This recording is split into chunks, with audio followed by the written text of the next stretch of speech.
Hello दोस्तों, आज की वीडियो का टॉपिक है कि डीओएल स्टार्टर कैसे बनाएं। तो आज हम लोग सीखेंगे कि डीओएल स्टार्टर की पावर वायरिंग और कंट्रोल वायरिंग कैसे करते हैं। तो चलिए देखते हैं सबसे पहले डीओएल स्टार्टर की पावर वायरिंग को।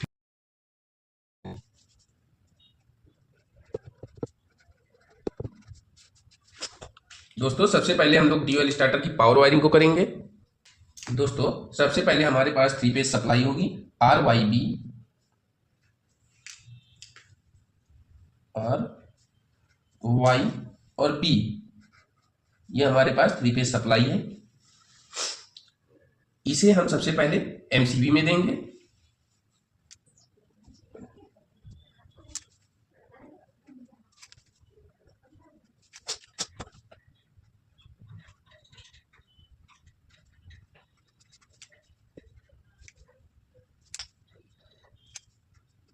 ये आप देख सकते हैं, हमने RYB मेन सप्लाई को लिया और सबसे पहले हमने सप्लाई को MCB में दिया।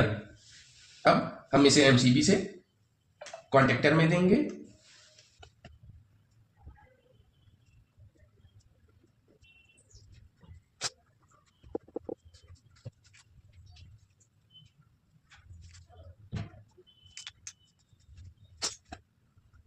ये आप देख सकते हैं, MCB से हमने आउटपुट निकालने के बाद कॉन्टेक्टर में सप्लाई को दिया और कॉन्टेक्टर से हमने आउटपुट को निकाल लिया है। अब हम इसे OLR में देंगे।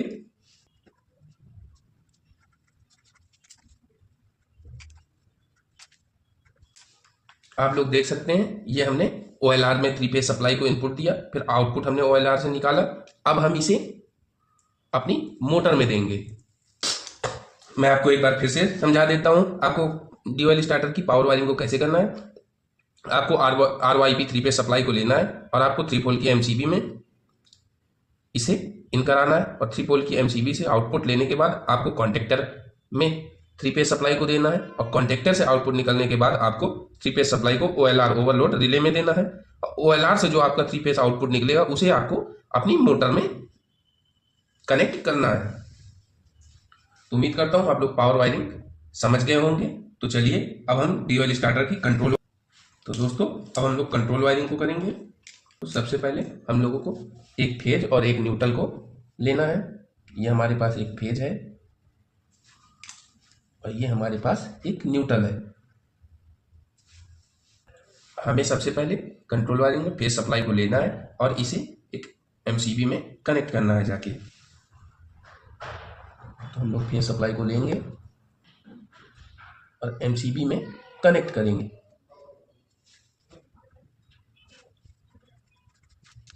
ये हमने फेज सप्लाई को MCB में कनेक्ट करा दिया। अब यहां से हम आउटपुट लेंगे। MCB के आउटपुट से अब हम इसे लेंगे और हम इसे OLR के 95 नंबर NC टर्मिनल में कनेक्ट कराएंगे जाके।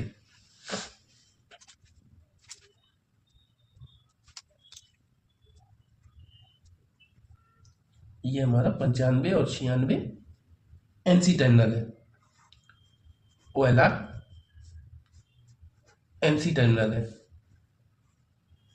ये हमारा OLR का NC टर्मिनल है। अब हम यहां से 96 नंबर से आउटपुट को निकालेंगे और हम NC पुश बटन यानी कि स्टॉप पुश बटन में इनपुट में इसे कनेक्ट करेंगे।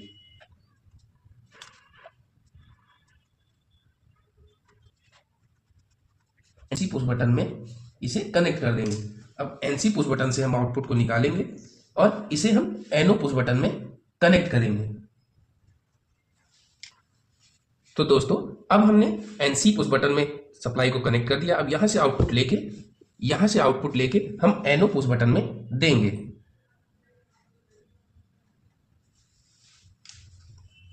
ये हमने NO पुश बटन में सप्लाई को कनेक्ट किया।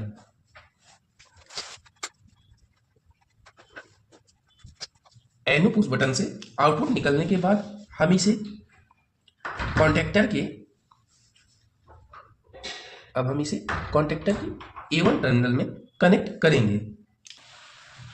ये हमारा A1 टर्मिनल है, ये हमारा A2 टर्मिनल है, ये हमारा कॉन्टेक्टर है। यहां पर हम फेज सप्लाई को कनेक्ट करेंगे। ये हमने कॉन्टेक्टर के A1 में एनो से जो आउटपुट, एनो पुश बटन से जो आउटपुट निकला था उसे हमने यहाँ पर कनेक्ट कर दिया। अब यहाँ पर हम न्यूट्रल सप्लाई को A2 में कनेक्ट कराएंगे।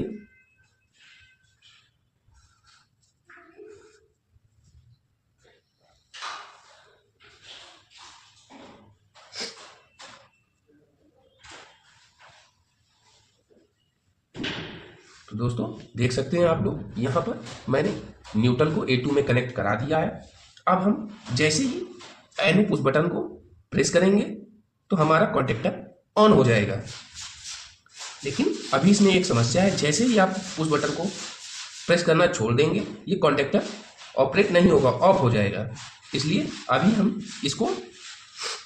एक बार पुश बटन को प्रेस करें और ये हमारा कॉन्टेक्टर ऑपरेट रहे, इसके लिए अभी हमको इसमें होल्डिंग को करना होगा। चलिए अब हम इसकी होल्डिंग कर लेते हैं। तो दोस्तों होल्डिंग करने के लिए हमें एनसी पुश बटन के आउटपुट से हमें फेज सप्लाई को लेना है। ये हमने एनसी पुश बटन के आउटपुट से फेज सप्लाई को लिया और इसे हमें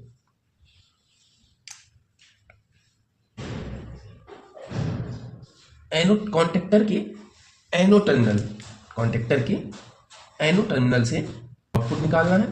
इसे हमें सबसे पहले एनसी पुश बटन के आउटपुट से सप्लाई को लेंगे और इसे कॉन्टेक्टर के एनोड टर्मिनल में कनेक्ट कराएंगे और कॉन्टेक्टर के एनोड टर्मिनल के आउटपुट से जो सप्लाई हमें निकलेगी उसे हम कॉन्टेक्टर के A1 में कनेक्ट कराएंगे। आप देख सकते हैं मैंने कॉन्टेक्टर के A1 में कनेक्ट कराया है। ये जो हमारा एनो है ये हमारा कॉन्टेक्टर का एनो कॉन्टेक्टर, ये हमारा कॉन्टेक्टर का एनो है। आप लोग जानते हैं कि हमारे कॉन्टेक्टर में हम लोग कई तरह की लाइट्स या होल्डिंग करने के लिए हम लोग कॉन्टेक्टर में एड ऑन ब्लॉक को लगाते हैं। आप देख सकते हैं कि एड ऑन ब्लॉक कुछ ऐसा रहता है, उसमें एनो और एनसी टर्मिनल्स होते हैं। तो उसी के एनो टर्मिनल से हमको सप्लाई को इन करा के आउट कराना है और फिर हमें A1 में, कॉन्टेक्टर के A1 में देना है। तो दोस्तों मैं एक बार आपको फिर से समझा देता हूँ। सबसे पहले हम लोग पावर वायरिंग को एक बार फिर से समझेंगे। हमें RYB सप्लाई को लेना है और फिर हमें उसे MCB में देना है और MCB से निकालने के बाद हम इसे कॉन्टेक्टर में देंगे। कॉन्टेक्टर से जब हम 3 फेज सप्लाई को निकालेंगे तो इसे हम OLR में देंगे। OLR से 3 फेज सप्लाई को निकालने के बाद हम मोटर में इसे कनेक्ट करेंगे। और अगर हम लोग कंट्रोल वायरिंग को सीखें तो सबसे पहले हमें फेज और न्यूट्रल को लेना है। फेज हमें सबसे पहले MCB में देना है और MCB से फेज को निकालने के बाद हमें OLR की 95 नंबर टर्मिनल में कनेक्ट करना है, जो कि 95 और 96 NC टर्मिनल होते हैं, उसमें हमें कनेक्ट करना है। जब उसके बाद हमें 96 नंबर से फेज सप्लाई मिलेगी उसे हमें NC पुश बटन में कनेक्ट करना है। NC पुश बटन से आउटपुट निकालने के बाद हमें एनो पुश बटन में फेज सप्लाई को देना है। एनो पुश बटन से फेज सप्लाई को निकालने के बाद हमें कॉन्टेक्टर के A1 टर्मिनल में कनेक्ट करना है। उसके बाद हमें न्यूट्रल को कॉन्टेक्टर के A2 टर्मिनल में कनेक्ट करना है। अब हमारा कॉन्टेक्टर ऑपरेट होगा, लेकिन इसमें होल्डिंग नहीं होगी। होल्डिंग के लिए हमें NC पुश बटन के आउटपुट से फेज सप्लाई को लेना है और उसे कॉन्टेक्टर का जो एड ऑन ब्लॉक रहता है उसके एनो में कनेक्ट करना है और उसके जो आउटपुट निकलेगा उसे हमें कॉन्टेक्टर के A1 टर्मिनल में कनेक्ट करना है। अब हमारा होल्डिंग हो चुका है। अब आप अगर इसमें एनो पुश बटन को प्रेस करेंगे तो आपका कॉन्टेक्टर ऑपरेट हो जाएगा और अब अगर आप पुश बटन को छोड़ देते हैं तो आपका कॉन्टेक्टर ऑपरेट रहेगा। इसे आपको ऑफ करने के लिए NC पुश बटन को प्रेस करना होगा। जैसे ही आप NC पुश बटन को प्रेस करेंगे आपका कॉन्टेक्टर ऑफ हो जाएगा।